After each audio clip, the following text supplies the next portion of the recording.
Hey guys, this is Isaac from Contender Bicycles, and today we're going to be going over 5 ways to make your mountain bike ride better for less. I know as a rider, I'm always looking for that next best thing to make my bike ride better, and sometimes this can mean things like carbon wheels, electronic drivetrain, brake upgrades, and while those things are awesome, they're also really expensive. But there's a lot of ways you can upgrade a mountain bike for a lot less. One of the biggest things you can do to make your mountain bike ride better is going to be paying attention to your tire pressure a little bit more. I know we all like to go out to the garage, grab the mountain bike and go and hit the trails, but this can result in you having a ride where you're not 100% sure what went wrong, but something didn't feel right. There's a high chance that that was your tire pressure being incorrect, either too low or too high. A lot of us have issues with the tire pressures being too high if we just pump it up and go out on the trail and go, and this results in a lack of grip and also ends up in us kind of bouncing all over the place with our tires not actually seating into the trail correctly. Running a lower tire pressure has real world benefits of actually having lower rolling resistance and better grip, and then just going too low might have issues with flats or stability in corners. If you're curious about what tire pressure to run, check out the Wolf 2 tire pressure calculator. They take into account temperature at inflation versus temperature while riding and all your weight and ride gear to give you a great starting point. Just make sure you check your tire pressure before every single ride. That's going to make everything a lot better. Along the same lines of tire pressure is going to be your suspension setup. A proper suspension setup is going to make your bike ride miles better than it already is. If you already have a good suspension setup, make sure you're checking it often. If you're running a lot, realistically, you should be checking your suspension setup every week or two. If you're not running as much every month or every other month, you really should just be checking your pressure and making sure it's at the right PSI. If you're not 100% sure where to start with suspension setup or you don't think yours is as dialed as it could be, manufacturers usually have a guide on their website to get you pretty much all the way there. Santa Cruz has one for each individual model, which will go over pressures for individual rider weight and also things like compression and rebound settings. If your manufacturer for your bike doesn't, we also have a 2-part video guide on how to get your suspension dialed. One of the biggest things to keep in mind with the suspension is as you're trying to dial it in for yourself and as you make changes to it, make note of those changes in your phone so you can always carry them around with you and do it in small increments.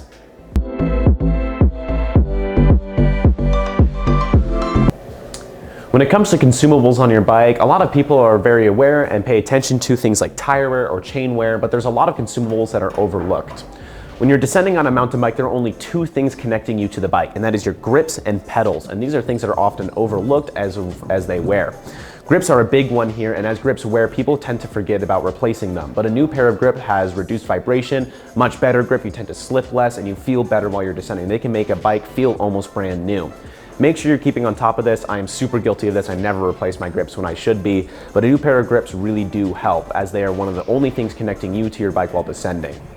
As I mentioned with grips, the only other thing connecting you to your mountain bike while you're descending is pedals. And pedals do wear and they are technically consumable. One of the biggest things when it comes to pedals is going to be cleats. We tend to always forget about replacing the cleats on the bottom of our shoes, but if you ride clipless, your cleats do need to replace realistically every 300 to 500 hours of ride time. A new pair of cleats reduces slop and makes your clip out point always consistent, and you can push harder into the pedal and corners, and it really does help the bike feel so much better. It's one of those things where you replace your cleats, you're like, wow, how was I even forgetting about this?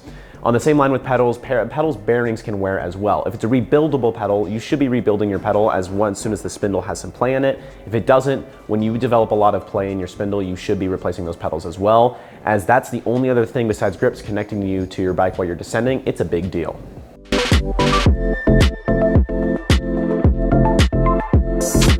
When it comes to braking power on a bike, nice new brakes can make a bike have a world of difference while descending, but really nice brake sets can also be super expensive. Top-end brakes from any manufacturer can be upwards of $300 per brake, which is super expensive. But you can make a bike feel a lot better for a lot less money with things like new rotors, new pads, and honestly, something as simple as just a brake bleed. If you haven't replaced your pads in a while, you should really look into replacing your pads, and also if you feel like you're lacking stopping power, try changing your pad compound. Changing to a pad compound is something that's like a metallic compound for a little bit more braking power, or even a third-party system like MTX or Swiss Stop might help, or consider going up in rotor size 20 millimeters or so as well. A lot of companies like SRAM also make rotors like this, like the HS2, which are a thicker rotor than traditional. This is a 2mm thick rotor. Companies like TRP also do, and Galfer also make thicker rotors as well. And thicker rotors are going to have more bite, and they're also going to feel more consistent through longer descents because they manage heat a little bit better due to the added material. Things like brake rotors and pads, if you're either upgrading brake rotors and pads or just getting new ones, can really help a bike feel better. Even new bikes can be improved on this, as some bike companies like to do this to sneak away with costs on a new bike, is they will put lower end rotors on a bike that has nicer brakes. And as far as getting a brake bleed, you really should be getting brake bleeds more than you think you do. A brake bleed should realistically be done for people who are riding a lot, probably twice a year, and for everybody else, maybe once every single season. But a proper brake bleed will make your brakes feel more consistent, and they will fade less over the course of a descent and have more bite in general.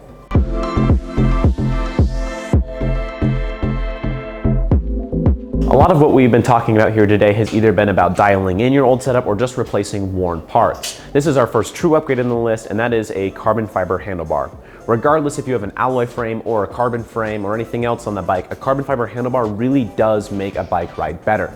Carbon's a very unique material, and it can be laid up in a lot of different ways, either to be stiffer or a lot more compliant, and this all applies to what ride feel you want out of the bike from your handlebar. If you want a more direct, responsive ride feel, upgrading to a carbon fiber handlebar like this Envy bar here will make the bike feel a lot more responsive, and it's going to take rider input a lot better because these bars are laid up to be super stiff and super responsive, and if that's what you're looking for, this may be the route you want to go. In the same ways, if you think you have issues with maybe your hands going numb or you want a more compliant ride feel and reduced vibration, you can go the other direction to a handlebar like the One Up Components handlebar, which is organized to have vibration dampening in the carbon, and that's going to mute the ride feel a little bit more as well. When it comes to carbon fiber handlebars as well, you also may want to think about whether you want to change your position on the bike if you're going to be upgrading your handlebar. If you're running a lot of steep terrain, maybe use this as an opportunity to try to get a handlebar that has a little bit more rise to it, maybe 35, 45 millimeters of rise if you're running a lot of steep terrain, or you can also think about possibly cutting down your handlebars if you haven't already. If you're riding a lot of narrow trails, or maybe you have narrower shoulders, cutting down your handlebars can also help a bike feel better if that's something you think you need.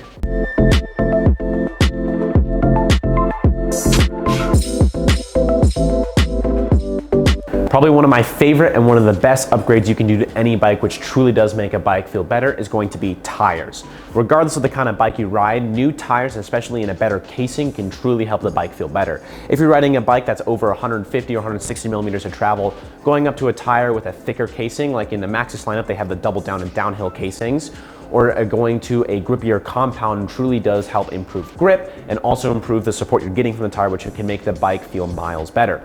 On the same side of things, if you're on a cross-country bike with a cheap set of tires, you can go to a nicer race tire, and that's got a much more supple casing, and that will make that bike feel like it rides a lot better as well.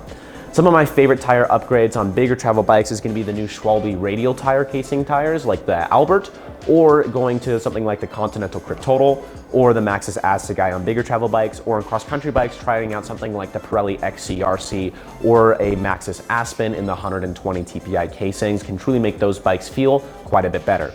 Tires can usually be anywhere between $90 to $110 per tire, which is why it's the last thing on our list, but they truly do make this bike feel brand new and like a world of difference. Now, if you're looking for other ways to make your bike ride better, or you have any questions about what we talked about with any of these things here today, feel free to visit us in store in Salt Lake City or Park City, or you can also email us at info@contenderbicycles.com. We also have a chat function on our website that you can use to talk to us there. Thank you guys for watching.